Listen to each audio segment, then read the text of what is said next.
Taifa la Mungu, marafiki wa Yesu wa Nazareti, tuko katika kipindi cha Kwaresma. Wengi wetu tunajua Kwaresma na nini na tunahitajika kufanya nini katika kipindi hiki.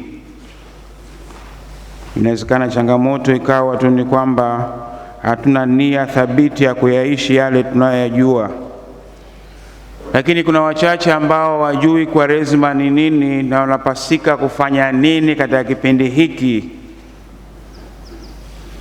Asubuhi hii ningependa kwa kifupi kuzungumza nao kwa kiasi kidogo, kwa kina kidogo.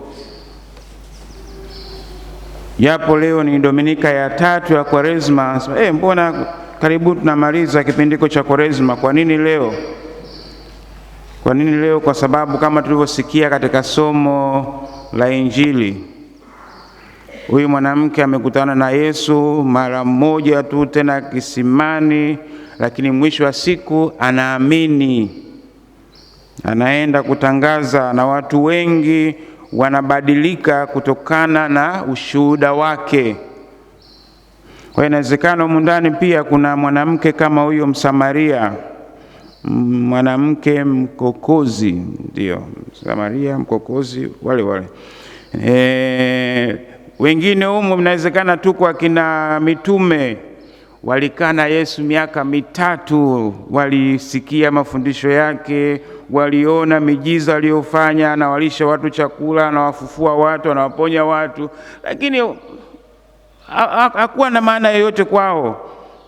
Waliona anavyoteseka, waliona anavyosulubiwa msalabani, waliona anavyokufa, lakini bado wakawa waamini mpaka inakuja ufufuko. Lakini hata baada ya ufufuko akina Toma hawakuamini. Mimi siwezi kuamini mpaka niweke kidole changu na mkono wangu.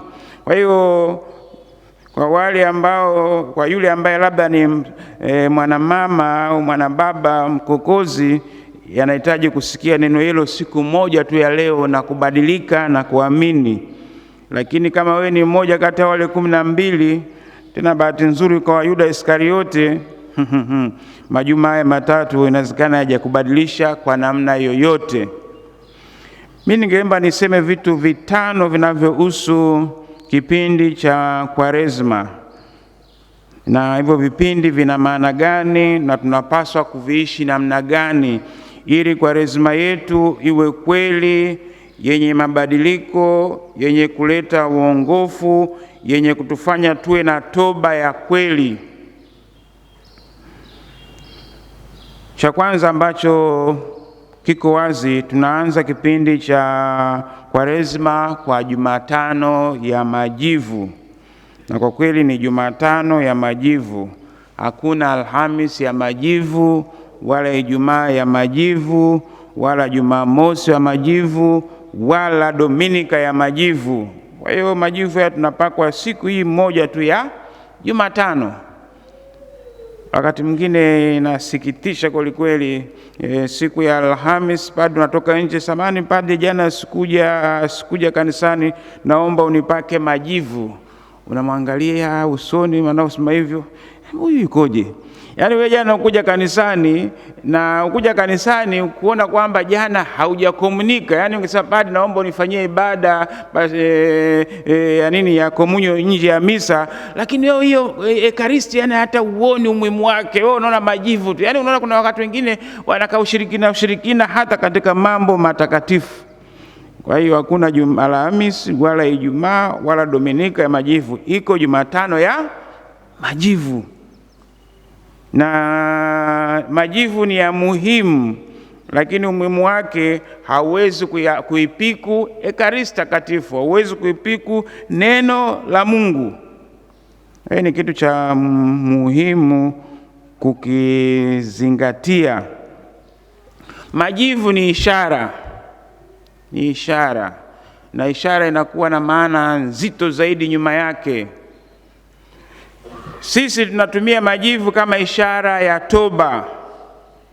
Tunaposoma katika maandiko matakatifu, wale ambao walitaka kuonyesha toba yao, huzuni yao, majuto yao, walikuwa wanayaonyesha kwa nje kwa kujipaka majivu. Kwa hiyo hata sisi tunapopaka majivu, mojawapo ya kitu tunachokisisitiza ni hicho, kwamba sasa tunaanza kipindi cha toba. Na kwa nini majivu na toba? Ni kwamba huwa tunasahau kwamba Kwaresma lengo lake hasa ni kuandaa wakatekumeni kwa ajili ya ubatizo, kwa kuweka ahadi zao za ubatizo, lakini kwa sisi tuliobatizwa kurudia ahadi zetu za ubatizo. Hili ni jambo moja ambalo tunalisahau sana, na ndio maana kipindi hiki cha Kwaresma kuna matendo kadha wa kadha yanayohusu wakatekumeni. Kwa hiyo sisi tunajipaka majivu kama ishara ya toba, sisi ambao tumeshabatizwa, tukijiangalia nyuma toka mwaka uliopita tulivyorudia ahadi zetu za ubatizo mpaka leo tumeishi vipi. Tunajiona kabisa kwamba tumepurukusha mambo mengi, na ndio maana tunaanza kwa kujipaka majivu, kuonyesha huzuni yetu, utayari wetu wa kubadilika na kumwonyesha Mwenyezi Mungu toba ya kweli. Lakini majivu yana mambo mengi. Juzi nilikuwa na watu fulani hivi, nikamwambia sema kazi mbalimbali za majivu. Walinitajia moja sikuwa naijua, kama nijua basi nimesahau. Moja ya kitu ambacho majivu inafanya ni kupika chakula. Makabila mawili humu ndani, mmoja wapo wanapopika kande, sijui kusudi zive haraka kwa sababu yale mahindi magumu, wanaweka majivu. Kwa hiyo kande zinaiva haraka. Kuna wengine wakipika mlenda wanaweka majivu ili usio na katika sana, yani uwe mnini. Hiyo sikujua. Nikamwambia siku nikija kwenu mkinipikia mlenda umetia majivu, sili. Majivu mpaka kwenye mlenda, wapi na wapi. Lakini unaona kwamba majivu yanapika, yanaivisha chakula. Kwa hiyo sisi tunapopaka majivu, mojawapo ni hivyo, tunataka tupikike, tuive. Nimesikia katika somo la pili, upendo wa Mungu umeshamiminwa ndani yetu kwa Roho Mtakatifu tuliopewa. Kwa hiyo sisi tunapaswa kuiva. Kama sisi tunakuja huku madhabahuni kukomunika, kupokea mwili na damu ya Bwana wetu Yesu Kristo, chakula cha mbinguni, na sisi tunapaswa kubadilika, tunapaswa kuiva kuwa chakula kwa ajili ya wengine. Kwa hiyo unapopaka majivu hapa na kutoka, manake juzi ile tulipaka majivu usiku hivi, nimeona mtu mmoja hivi ana majivu yake hapa usiku. Bahati nzuri au bahati mbaya, ngozi yake ilikuwa nyeupe, kwa hiyo majivu hata usiku yalikuwa yanaonekana. Maana yake nitaka kumwambia, unachosema kwamba mimi nishakuwa chakula, nimeiva, chakula cha upendo, chakula cha ukarimu, chakula cha msamaha, kwa hiyo niko tayari watu kushibishwa na mimi. Lakini mtu mwenyewe ambaye alikuwa anatembea nayo majivu hajaiva kama chakula nini, kimekuwa kimeshaharibika. Maana alikuwa yuko tu, ana mbele wala nyuma, lakini Mwenyezi Mungu atamsaidia. Lakini majivu yanatumika katika kusafisha. Unatumia sufuria kupika, masizi kibao, unaenda jalalani, unachukua majivu, unasugua ile sufuria, inasafishika. Mambo yanabadilika kweli. Juzi nilikuwa na watoto ile siku ya Jumatano ya majivu. Mnajua majivu, masizi. Watoto hawajui masizi nini. Kwa nini? Kwa sababu siku hizi tunapika kwa kutumia gesi. Kwa hiyo hawajui masizi. Mwanzo kwa kufundisha maneno mengine ya Kiswahili. Kwa hiyo sufuria yenye masizi inatakatishwa na majivu. Kwa hiyo maana yake siku ya Jumatano majivu tunapopakwa, unavokuja wewe huko kupakwa majivu, unakiri kwamba mimi nimechafuka, roho yangu yote imejaa masizi ya uovu, masizi ya dhambi. Haya majivu ambayo naambiwa tubuni na kuamini Injili, niko tayari kupakwa ili kusudi nitakaswe.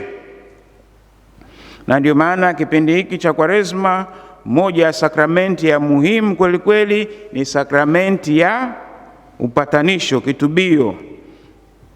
Na ukimwangalia jirani yako, inawezekana kabisa ili ni juma la 3 la Kwaresma lakini hajakaribia hata kiduchu kwenye sakramenti ya kitubio.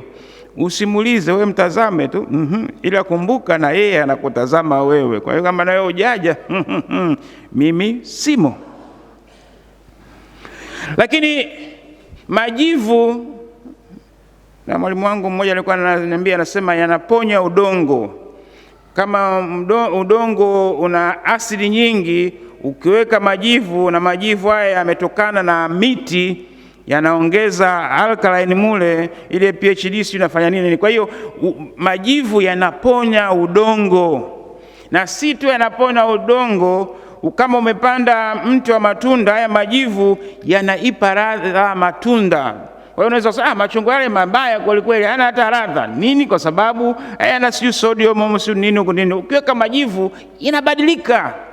Kwa hiyo na sisi tunapopakwa majivu, moja ya jambo tunaotangazia ulimwengu kwamba mimi niko tayari kuipa familia yangu, jumuiya yangu, sehemu yangu ya kazi, ya biashara ladha mpya.